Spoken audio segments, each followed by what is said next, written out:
Two of Britain's favourite takeaway dishes can contain high levels of colourings, a snapshot study has found. The local government group analysed food from more than 200 Indian and Chinese takeaway restaurants across England and Wales and found very high levels of saturated fat, salt and sugar in some of them. For millions of us, the takeaway is a weekend treat or even ritual. Chinese and Indian meals are by far the most popular, but at risk of spoiling your enjoyment of these culinary delights, a new investigation by local authorities throughout England and Wales found many contain very high amounts of fat, sugar and salt, with some containing illegally high levels of artificial food colourings. These are two of the most popular takeaway dishes in the UK, and millions of us have ordered them over the weekend. Chicken Tikka Massala and Pilau rice, and this is sweet and sour chicken with fried rice.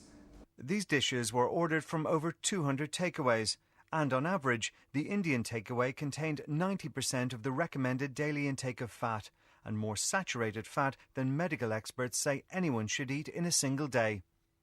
One portion of the Chinese meal contained 2/3 of the recommended daily intake of fat and 3/4 of a whole day's sugar intake, as much as 16 teaspoons.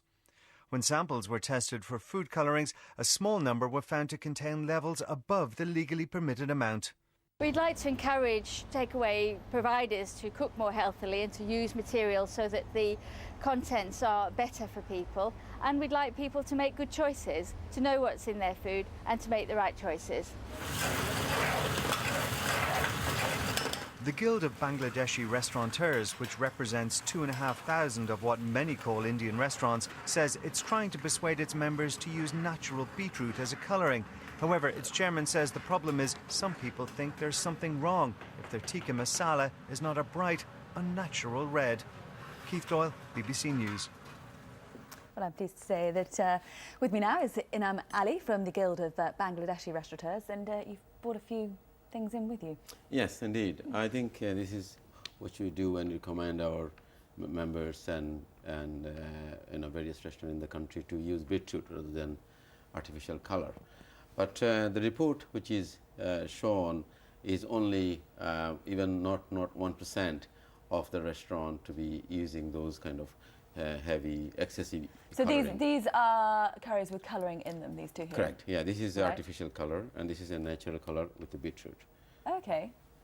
Doesn't look too off-putting to me. And I mean, this report of LGA has suggested for quite shocking news in headline, and I think it's quite unfair to suggest that, because out of 12,000 restaurants, every single restaurant in the country is serving tikka masala and curry, and out of that only 20 restaurants they found is of excessive colour in the tikka masala. But it's not just about colouring, isn't it? The report also found that a chicken tikka masala sometimes has 90% of the daily fat intake in it. I mean, that's a pretty shocking headline, isn't it? Yes, I mean, again, you have to have much wider research and finding how many percent are doing it. There's always people using cheaper option, and those people using the maybe not organic chicken or fresh chicken, they're using a frozen chicken. Fat content is high because of the cheaper option. So that's why it's about cutting costs. Cutting cost, yes, it is So they indeed. could cook more healthily. Yes, it is indeed. I mean, there's a number of fine dine restaurants, number of various restaurants in the high street which is doing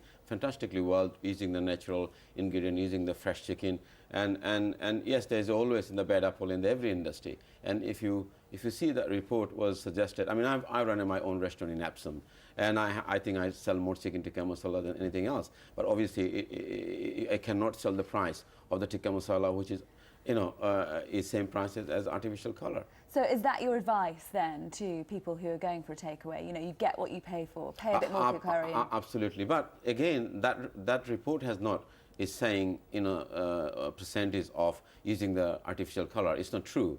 They only found out of 12,000 restaurants, only 20 restaurants is using the excessive colour. Isn't it unfair to worry about diners and giving those kind of headline to the people? It could have been spent this money to educate people rather than prosecute and making a headline. I think it's very unjustifiable to doing this report and spending those kind of money, because a lot of our members are closing their restaurant because of the situation they're suffering of their businesses. So it will be much better to educate people how to remain in the business and contribute the economy. OK. Enam Ali, thank you very much indeed for coming in with your couriers to put the other side of the story. Thank you very much for having me. Time now to take a look at the weather. That's with Liam Dutton. Liam. Hello there. After yesterday's warmth and